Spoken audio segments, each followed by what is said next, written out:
বিসমিল্লাহির রহমানির রহিম।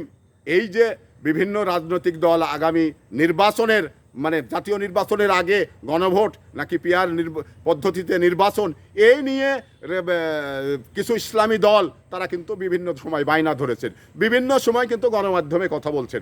তো এই ব্যাপারে আইনজীবী ব্যারিস্টার স্বাধীন মালিক একটি তথ্য দিয়েছেন এবং আপনারা এটা গণমাধ্যমে দেখেছেন। তো এই যে আপনার গণভোটটা সম্পূর্ণভাবে মানে পার্লামেন্টের উপরে ডিপেন্ড করে। কারণ পার্লামেন্টে সরকার গঠন করবে যখন, ক্ষমতায় যাওয়ার পরে এই গণভোট নিয়ে তারা চিন্তা করে গণভোট আইনটা মানে পরিষ্কারভাবে মানে জনগণের কাছে তুলে ধরে গণভোটটা তারা অনুষ্ঠিত করতে পারে। তো তা না করে এই যে জামাত ইসলাম যে আপনার গণভোটটা আগেই চাচ্ছেন, জামাত ইসলামের কিন্তু একটি চাওয়ার উদ্দেশ্য রয়েছে। সে উদ্দেশ্যটা আপনারা জানেন যে বিশ্ববিদ্যালয়ের যে টাকসু অন্যান্য যে নির্বাচনগুলো হলো, সেই নির্বাচনগুলো কিন্তু তাদের পক্ষে নিয়েছেন। তো ঠিক গণভোটটাও কিন্তু তাদের পক্ষে সাজিয়ে রেখে তাদের পক্ষে নিতে চাই। তো এটা এই ফাঁদে বাংলাদেশের মানুষ পা দিবে না। কারণ স্বাধীন মালিক এটা পরিষ্কারভাবে একজন আইনজীবী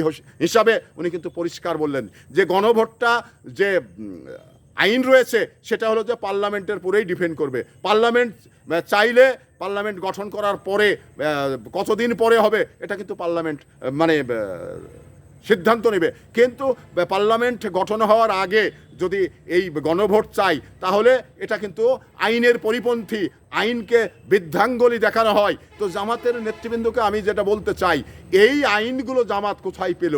কারণ স্বাধীন মালিকের মতো একটি বড় আইনজীবী উনি আইনকে ব্যাখ্যা দিয়ে পরিষ্কারভাবে বুঝিয়ে দিলেন, অথচ জামাতের আবু তাহের বা শফিকুর রহমান তারা তাদের আইনে তাদের ব্যাখ্যা দিয়ে জনগণকে বোঝাতে চাচ্ছে। তো এবার মানে স্বাধীন মালিক একজন বড় আইনজীবী, সে আইনের তথ্যপাত্র সমস্ত কিছু সে বিষয়টা জানে। তো জানে বলেই উনি বললেন যে এটা শুধু পার্লামেন্টের ব্যাপার। পার্লামেন্ট গঠন হওয়ার পরে কবে গণভোট সিদ্ধান্ত নেবেন সেটা পার্লামেন্টে বিল এনে এটা পাশ করার পরেই ডেট হতে পারে। তো এবার জামাতের যে আবু তাহের বা ডাক্তার শফিকুর রহমান তারা বলছেন যে গণভোট আগে। তো এটা শুধুমাত্র ওই যে জামাতের যে আবারও ফাঁদে পা দেওয়ায় যদি অন্য রাজনৈতিক দল দেয় তাহলে অন্য রাজনৈতিক দলের কপাল পুড়ে যাবে। কারণ জামাত যেভাবে বিশ্ববিদ্যালয়ের নির্বাচনগুলো সাজিয়ে করেছেন, ঠিক এই গণভোটটাও এইভাবেই করতে চান।